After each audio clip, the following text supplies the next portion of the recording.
नमस्कार।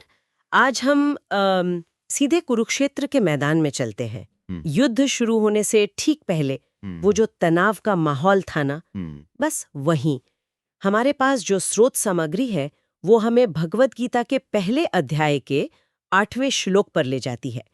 ये वो समय है जब दुर्योधन अपने गुरु द्रोणाचार्य से बात कर रहे हैं और अपनी सेना के कुछ खास योद्धाओं का जिक्र कर रहे हैं। हमारा आज का मकसद है इस श्लोक के गहरे अर्थों को समझना। मतलब सिर्फ ये नहीं कि कौन से नाम लिए गए, बल्कि ये कि दुर्योधन ने इन्हीं नामों को क्यों चुना और इसमें लीडरशिप, मनोविज्ञान की कौन सी परतें छिपी हैं। तो वो श्लोक है, भवान भीष्मश्च कर्णश्च कृपश्च समितिंजया अश्वत्थामा विकर्णश्च सौमदत्तिस्तथैव च। 1:8। युद्ध का बिगुल समझिए बजने ही वाला है और दुर्योधन अपने आचार्य के सामने अपनी शक्ति का प्रदर्शन कर रहे हैं। चलिए इस बातचीत की गहराई में उतरते हैं। बिल्कुल। और श्लोक की शुरुआत ही देखिए कितनी महत्वपूर्ण है। भवान यानी आप। दुर्योधन सबसे पहले अपने गुरु द्रोणाचार्य का ही नाम ले रहे हैं, सम्मान दे रहे हैं और शायद उन्हें उनकी भूमिका का एहसास भी दिला रहे हैं। फिर वो कहते हैं भीष्मश्च, पितामह भीष्म, अनुभव, स्थिरता इनके प्रतीक। कर्णश्च, कर्ण, जिनकी वीरता तो खैर जग जाहिर थी और जो शायद अर्जुन के लिए सबसे बड़ा खतरा माने जाते थे कौरवों की तरफ से। और कृपश्च समितिंजया, कृपाचार्य, जो युद्ध में हमेशा विजयी होते हैं। ये समितिंजया विशेषण उनके अजय होने की ख्याति बताता है। हाँ, और फिर सूची आगे बढ़ती है। अश्वत्थामा, विकर्ण और सौमदत्ती यानी भूरिश्रवा। ये नाम भी तो कम महत्वपूर्ण नहीं थे। अश्वत्थामा द्रोण के ही पुत्र थे, जाहिर है शक्तिशाली योद्धा। भूरिश्रवा भी पराक्रमी थे। लेकिन हाँ, यहाँ विकर्ण का नाम ये थोड़ा चौंकाता है। नहीं, विकर्ण दुर्योधन के भाई थे, लेकिन उन्हें कुछ हद तक न्यायप्रिय भी माना जाता था। जैसे द्रौपदी के चीरहरण के समय उन्होंने आपत्ति जताई थी। हाँ, ये एक बहुत ही दिलचस्प नुक्ता उठाया आपने। देखिए, दुर्योधन की ये सूची सिर्फ एक शक्ति प्रदर्शन नहीं है, इसमें एक सोची समझी रणनीति दिखती है। भीष्म, द्रोण, कर्ण, कृपाचार्य, अश्वत्थामा, भूरिश्रवा, ये सब तो निर्विवाद रूप से महान योद्धा थे, है ना? कौरव सेना के स्तंभ। इनका नाम लेना तो स्वाभाविक है, सेना की रीढ़ थे ये। लेकिन विकर्ण का नाम लेना, ये कई बातें बताता है। हो सकता है दुर्योधन ये दिखाना चाह रहे हों कि उनके भाई, चाहे पहले कुछ मतभेद रहे हों, इस निर्णायक वक्त में पूरी तरह उनके साथ हैं। ये एक तरह से कह सकते हैं अंदरूनी एकता दिखाने की कोशिश। अच्छा, या शायद ये द्रोण को भी एक संदेश था कि देखिए मेरे अपने भाई भी मेरे पक्ष में हैं, चाहे वो कितने ही धर्मपरायण क्यों न माने जाते हों। ये सूची सिर्फ ताकत गिनवाने के लिए नहीं लग रही है। हर नाम के पीछे एक वजन है, एक खास मतलब है। और ये भी सोचने वाली बात है कि उन्होंने किसका नाम नहीं लिया। जैसे शकुनी का नाम नहीं है, वो भी तो प्रमुख रणनीतिकार थे, भले ही योद्धा ना सही। बिल्कुल, शकुनी का ना होना शायद इसलिए कि दुर्योधन इस समय योद्धाओं पर ध्यान केंद्रित करना चाहते थे। युद्ध भूमि की जो सीधी ताकत है उस पर। शकुनी की भूमिका पर्दे के पीछे ज्यादा थी, मैदान में कम। लेकिन आपने जो कहा कि हर नाम का वजन है, वो बिल्कुल सही है। अब देखें, भीष्म और द्रोण दोनों ही कुरुवंश के प्रति निष्ठावान थे, पर पांडवों के प्रति उनका स्नेह भी था। ये एक जटिलता थी। कर्ण, जिनका अपना एक अलग जटिल इतिहास था और जिनकी निष्ठा दुर्योधन के प्रति तो अटूट थी, लेकिन भीष्म और द्रोण से उनके संबंध हमेशा सहज नहीं रहे। हाँ, कर्ण और भीष्म के बीच के तनाव के बारे में तो खैर सब जानते हैं। तो क्या दुर्योधन का इन सभी को एक ही सांस में गिनना, भीष्म, द्रोण, कर्ण, एक तरह से इन मतभेदों को अनदेखा करने या उन्हें कम करके दिखाने की कोशिश थी? मतलब ये जताना कि युद्ध के इस क्षण में सब एक साथ हैं। हाँ, ये बहुत संभव है। ये एक क्लासिक लीडरशिप टैक्टिक है, आप कह सकते हैं। बड़े लक्ष्य के सामने आंतरिक मतभेदों को गौण बताना, एक तरह से उन्हें दबा देना। दुर्योधन द्रोण को और शायद खुद को भी आश्वस्त कर रहे हैं कि देखिए, हमारे पास न केवल व्यक्तिगत रूप से महान योद्धा हैं, बल्कि वे सब एक साथ हमारे पक्ष में लड़ने को तैयार हैं। भगवान कहकर उन्होंने द्रोण को सबसे पहले रखा, उनके महत्व को स्वीकारा। फिर भीष्म का नाम लेकर अनुभव और परंपरा का सम्मान किया। कर्ण का नाम लेकर उस अदम्य योद्धा शक्ति को सामने रखा जो शायद पांडवों के लिए सबसे बड़ा डर था। कृपाचार्य की अजेयता का जिक्र किया। अश्वत्थामा को शामिल करके द्रोण को भावनात्मक रूप से भी जोड़ा, है ना? पुत्रमोह, विकर्ण का नाम लेकर पारिवारिक एकता का संदेश दिया और भूरिश्रवा जैसे अन्य महारथियों को जोड़कर सूची को और प्रभावशाली बनाया। तो ये सिर्फ एक गिनती नहीं थी, ये एक पूरी मनोवैज्ञानिक रणनीति। पहला, अपनी सेना का मनोबल बढ़ाना। देखो हमारे पास कौन कौन है, हिम्मत रखो। दूसरा, द्रोण जैसे महत्वपूर्ण व्यक्ति को उनकी जिम्मेदारी और उनके साथियों की ताकत का एहसास दिलाना। और तीसरा, शायद अपने अंदर की किसी अनिश्चितता या डर को, उसको दबाने की कोशिश, जोर जोर से अपनी ताकत दोहराकर खुद को यकीन दिलाना कि जीत हमारी ही होगी। निश्चित रूप से युद्ध जैसा इतना बड़ा विनाशकारी कदम उठाने से पहले आत्मविश्वास बनाए रखना और सहलाना बहुत जरूरी होता है। दुर्योधन यहां सिर्फ एक राजा की तरह नहीं बल्कि एक कमांडर की तरह व्यवहार कर रहे हैं, जो अपनी सेना को मानसिक रूप से तैयार कर रहा है। वो ये जानते हैं कि द्रोण इन सब योद्धाओं को अच्छी तरह पहचानते हैं, फिर भी वो नाम ले रहे हैं। इसका मतलब है कि ये बातचीत सिर्फ सूचना देने के लिए नहीं है, बल्कि प्रभाव डालने के लिए है। ये एक तरह का पेप टॉक है, बिल्कुल युद्ध से पहले वाला। और जैसा कि हमारे स्रोत बताते भी हैं, ये तरीका तो आज भी इस्तेमाल होता है लीडरशिप में। अपनी टीम के खास सदस्यों को पहचानना, उनका जिक्र करना। स्रोत में एक आधुनिक उदाहरण भी दिया गया है ना? हाँ बिल्कुल, एक टेक कंपनी का उदाहरण है। सोचिए, एक बड़ी टेक फर्म है जो सालों की मेहनत के बाद अपना सबसे बड़ा प्रोडक्ट लॉन्च करने वाली है। बहुत कुछ दांव पर है, कंपनी का भविष्य शायद उसी पर टिका है। लॉन्च से ठीक पहले सीईओ या जो भी प्रोजेक्ट लीडर है, वो पूरी टीम के सामने आता है।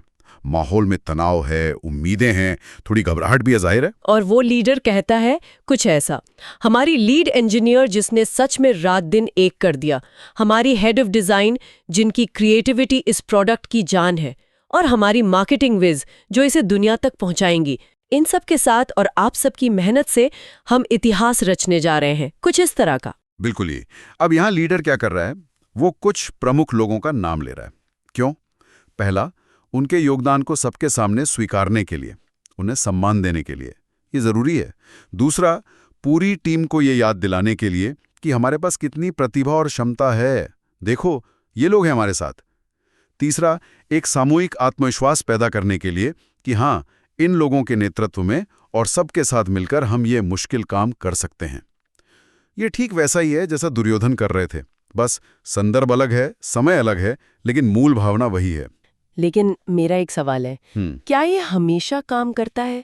मतलब दुर्योधन ने तो ये किया, पर अंत में परिणाम क्या हुआ वो तो हम सब जानते हैं। क्या इस तरह से कुछ लोगों का नाम लेने से बाकी टीम के सदस्य कभी-कभी अनदेखा महसूस नहीं कर सकते कि अरे सारी वाहवाही तो बस इन्हीं कुछ लोगों को मिल रही है? ये एक बहुत महत्वपूर्ण सवाल है, और ये उस टेक लीडर के उदाहरण पर भी उतना ही लागू होता है। देखिए, अगर इसे सही तरीके से ना किया जाए तो ये बिल्कुल उल्टा पड़ सकता है।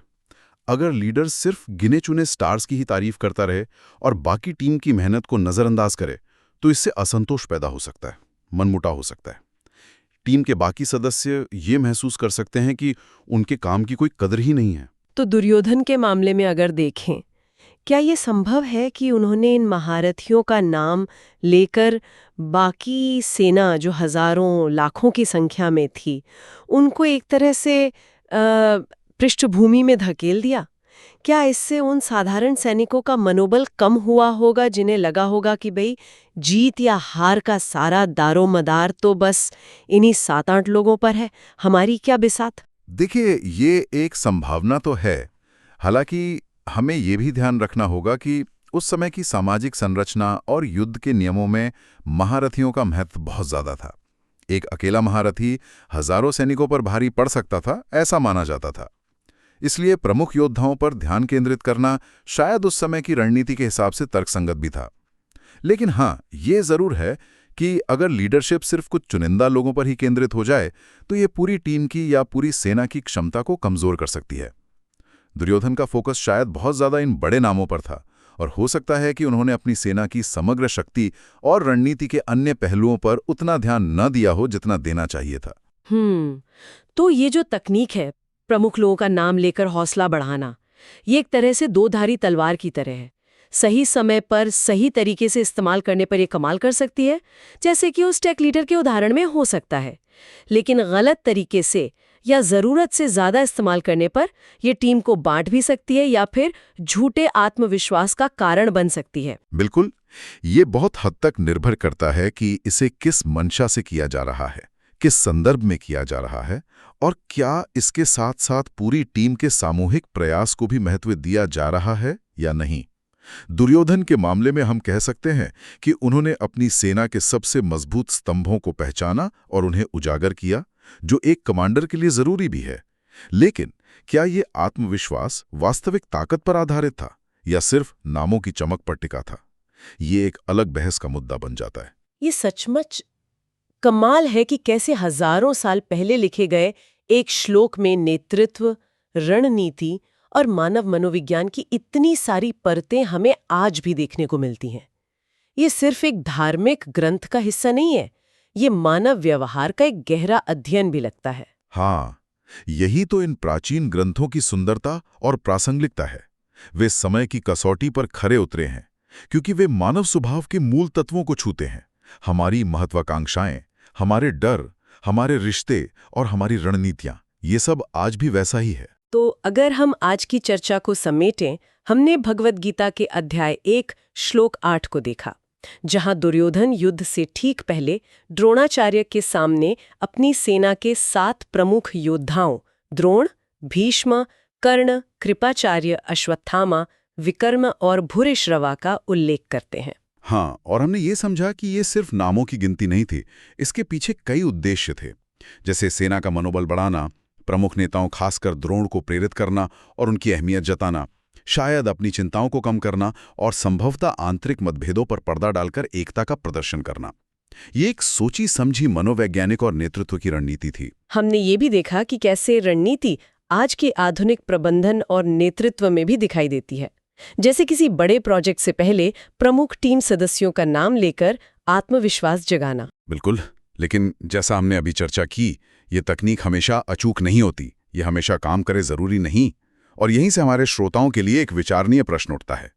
हमने देखा कि प्रमुख योद्धाओं या सदस्यों का नाम लेना आत्मविश्वास बढ़ा सकता है और टीम को प्रेरित कर सकता है, पर क्या ये हमेशा सकारात्मक होता है? किन परिस्थितियों में ये रणनीति उल्टी पड़ सकती है? कब ऐसा हो सकता है कि कुछ प्रमुख लोगों पर ज्यादा ध्यान देने से बाकी टीम का मनोबल गिरे या अपेक्षित परिणाम ना मिले? ये वाकई सोचने वाली बात है। शायद इसका जवाब नेतृत्व की शैली में, टीम की संस्कृति में और उस खास स्थिति की बारीकियों में छिपा है। इस गहरी और परत दर परत चर्चा के लिए धन्यवाद। ये देखना बहुत दिलचस्प था कि एक छोटा सा श्लोक हमें कितना कुछ सिखा सकता है। हमारे साथ इस विश्लेषण में शामिल होने के लिए आप सभी का धन्यवाद।